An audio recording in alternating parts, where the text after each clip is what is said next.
Hey everybody, this is Don again. It is time for episode 61 of Practical Reality. It is a Saturday afternoon. No issues with the sun today. It is cloudy, completely overcast just about. It's a typical spring day.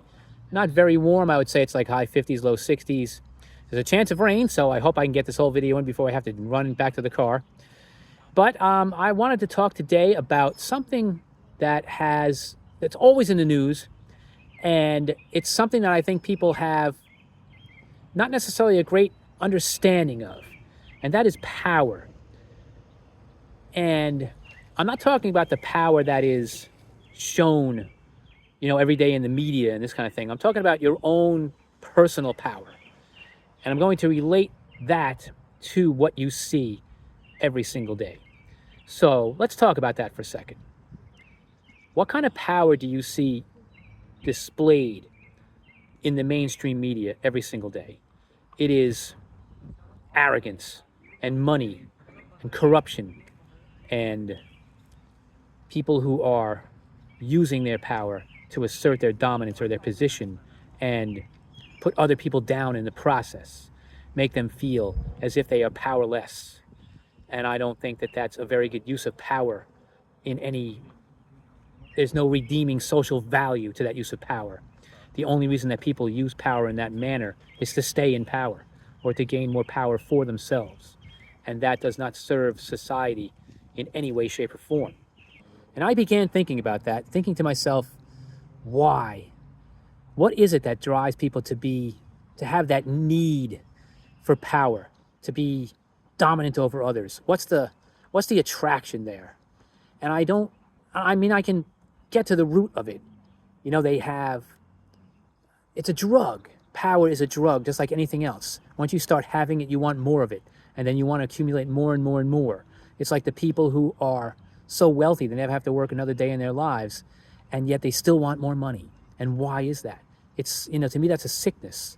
Their need for power is so consuming that they really can't think of anything else. And they have trouble relating to people because their need for power is more important to them than anything else in their lives. And I'm not sure, because I'm not a licensed psychiatrist, but to me, that sort of need or hunger or thirst for power indicates some sort of emotional problem, like, some sort of feelings of inadequacy or self-loathing, or is certainly a lack of self-respect, which to me is the biggest problem in the world. So you have to wonder, if you get into that position, if you woke up one day and had this kind of power to exert, how would you do it? And would you be as corrupted as some of the people that you see in the media exercising their power in the way that they do it? I have to wonder if that would ever happen to me. I mean, it's certainly possible. You have to think that there were certain people who have power that they were given or that they accumulated over time, and how it affected them. Did they always start out, was this always their dream to have this kind of power, to be able to dominate people the way that they try to do? Or do you think that once they accumulated their power and once they realized what they could do, that they became corrupted by the possibilities and just started getting sort of like out of control as far as the use of their power is concerned? And I don't know, okay? Like I said, I'm not a psychiatrist. I'm not an expert in this field. I can only analyze how I feel about it. And I've discussed it with others, especially the men on my team. We had this discussion a couple of weeks ago. So for me, the way I look at it is, my most important responsibility to myself, as I have said in every video, is the internal control of your own state of mind. So if I'm going to develop any sort of power, I don't want it to be that kind of arrogant power, that kind of need to assert, that need to dominate. I don't want that kind of power. I want to develop what I would call quiet power. And excuse me, but I used AI to come up with the topics for this video. I asked AI, what does it mean when a person is said to have quiet power? And I'm glad I did this, because they came up with a nice complete answer. I would only have come up with like parts of this. So using this AI to find this answer helps me to think and helps me to put together a video for you that is more comprehensive and more helpful for you. So a person with quiet power influences others through calm and confidence and deliberate action rather than through aggression or shouting or just a need for attention, which I think is also one of the root causes of the kind of power that leads to corruption and just greed. You know, that need for attention. People just they're so, they feel so inadequate inside or have such an inferiority complex that they have to search for external validation constantly. So a person with quiet power talks about, like, as the introduction says, you lead without shouting. A quiet leader can be referred to as a servant leader. Now, I've seen that word, that term, trending on LinkedIn for a long time now, a few years. And to be a servant leader, what does that mean? And I think this is very important for people who hold managerial positions. You're a servant leader. You're going to be the kind of person who is going to be, first of all, you've done the work that your people who report to you do, okay? So you can't say, or they can't say to you that you don't know what they're going through. So it's important to understand the experience that they are going through as you lead them, okay? If you don't have that common ground, then you really can't be a leader. So if you're a servant leader, then you empathize and engage and empower. Those are the 3 E's of what I call the management strategy, the most effective management strategy. Engage, empathize, and empower. This way, you influence them to want to work with you and perform for you by making them feel as if they are valuable. And then another method of exercising quiet power is calming the room. How many people have you ever met in your life who, when they walk into a room, you can feel their presence there? And I don't mean in an arrogant way. I mean like in that sort of confident way where they don't need to assert some sort of power and, brag about themselves. They simply can come into a room and you can see that this person is confident, that they exude that.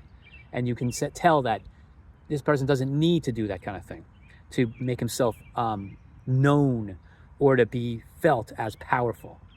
And of course, other strategies for exercising quiet power include strategic silence, okay, knowing when to shut up, which is the easiest way to say it. And of course, active listening, which is something I feel I'm really good at this point in time. It's taken me a while to develop that skill, but I think I'm good. And as you get down here, it says empowering others, right? Just what I just said a minute ago. Empowering others is so important because if someone's going to work for you, they have to feel as if they come to the job every day with something in mind other than just like getting through the 8 hours, going through the motions and, longing for when they can get home and sit on their couch and, eat dinner or, watch TV, this kind of thing. They have to, since most people spend, if they're working full time, a great portion of their day at their jobs, if they're working in an office, you have to make them feel as if they're coming there for a purpose other than to work, as if they're included in something, as if they're a valuable part of some organization, and they're making a real contribution to the success of that organization.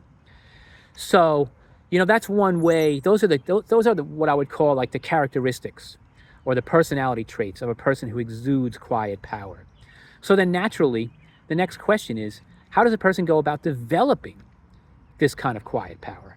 And this falls right into the methods that are described in the answer I got from Google AI are basically stuff that I have already known, which means, at least tells me, for my own personal edification, that I have actually developed some quiet power, even though sometimes I'm an emotional mess and sometimes I'm, unregulated in my behavior, which has cost me. But at the same time, to know that I actually have developed some of these skills that are necessary to have quiet power makes me feel good about myself. So, practicing emotional regulation. There are 3 headings, I think. It's 3 headings. One is mastery of self, one is mastery of interaction, and one is mastery of presence. Okay, so if we're talking about mastery of self, emotional regulation, which is the goal that I set forth in every single one of these videos.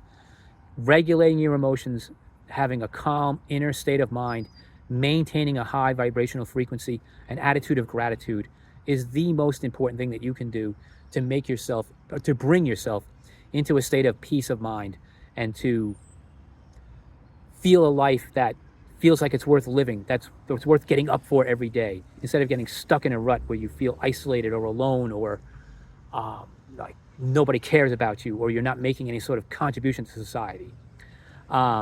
Building competence, okay?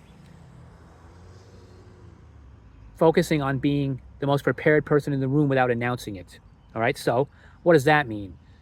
You know, for me, that means coming to a conversation and knowing what your limitations are and what your strengths are. How well can you speak on a particular topic? And are you going to sound like a freaking fool when you do it? You know, there's a lot of walls that people put up around themselves because they don't feel like they're confident enough to discuss something when someone brings it up. So they avoid the subject, or they change the subject, or something like that. So building competence in a particular subject, or in my own case, I'm a geek, so I want to know everything.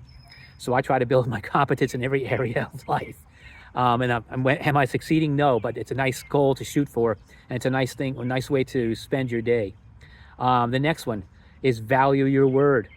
Okay, now, I mean, there's really nothing more important in this world than honesty, and it seems to have gotten so devalued as it turned into a commodity these days. Your honesty can be sold or can be interpreted in so many different ways that it has lost its value. But you know, when it comes down to it, everybody understands what real honesty is, and being able to master that, and you know, being known as a person of your word is invaluable for your reputation. And then finally, embracing solitude. And I was just having a conversation with somebody about this not that long ago, not this afternoon, earlier. Embracing solitude. There are times when I love being by myself, just when I'm in a nice, happy state of mind, like sitting here right now in this park. I'm by myself. There are people walking by me, and, you know, but I'm here by myself in this beautiful spot. And this is why I come to this spot every day, or every time to make these videos, because this is a beautiful, peaceful spot right near the river. I'm 50 feet away from the river here, and you can hear the birds, and the trees are all in bloom again. It's a beautiful spot. This coming to this place brings me peace of mind. Being outside in this air and being alone here, you know, to take deep breaths and feel the life within you, that's a beautiful thing. And that in itself can make life feel like it's worth living. And then, of course, it talks about the next heading is mastery of interaction. And it talks about being able to listen actively and make eye contact. You know, something that I have had that discussion with people recently as well.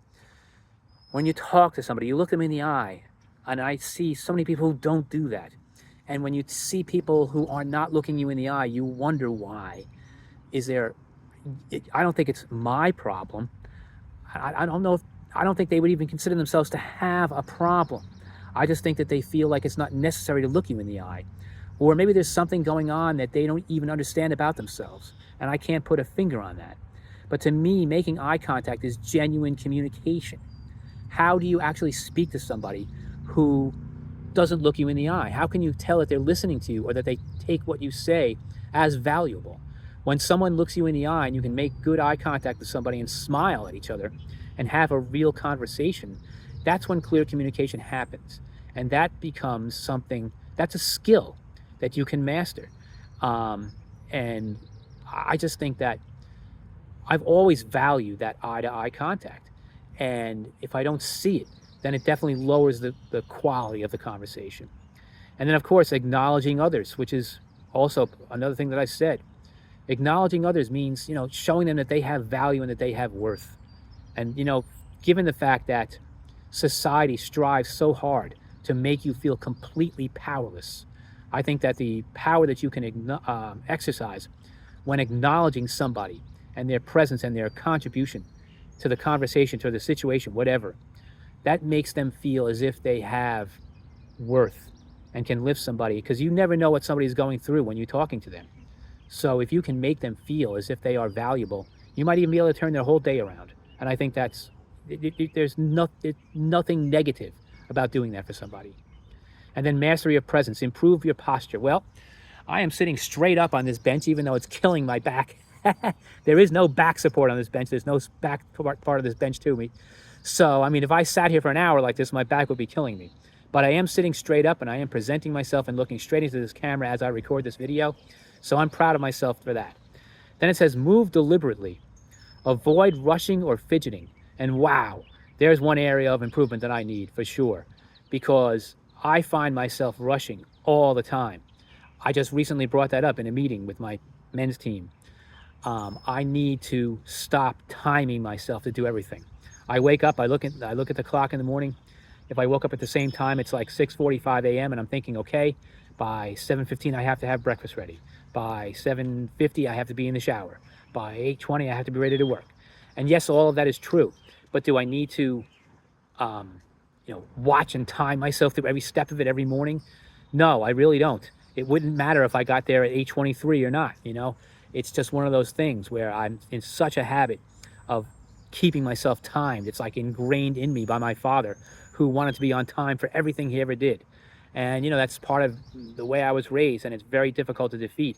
But there are definitely times when I sit in my kitchen and say, okay, I'm going to take a deep breath, and I'm going to slow down, and I'm going to learn to appreciate this moment that I'm in right now. And then the comfortable silence. If you care about somebody and you are a good friend to them, silence should be comfortable. If it's not, then discuss why. Say, what's going on? Why are we not comfortable with each other in this very moment? There is a reason. And finding out the reason can usually then resolve itself into a possible comfortable silence. Because then that whole cloud of uncertainty or doubt is gone, and you can figure out what the problem is. So, I think that's a really good, explanation of how what quiet power is and how you go about developing it. And I would just hope that everybody would listen to this video and understand that the point of it is that you have power even though you are made to feel powerless every day. And the way to start developing and mastering that power is first to be at peace within yourself. Self-knowledge is the most powerful knowledge. There is no doubt about that. So be at peace with yourself and learn to take a few moments a day to try mastering your own power, and you'll find yourself slowly but surely developing it. And you will find yourself being more grateful and more thankful and more peaceful as a result. And I thank you all for listening to this video. I hope you all have a great day. And I wish all of you peace, happiness, and prosperity. I welcome comments. I welcome subscriptions, of course. Please like and subscribe and let me know what you think. Thank you.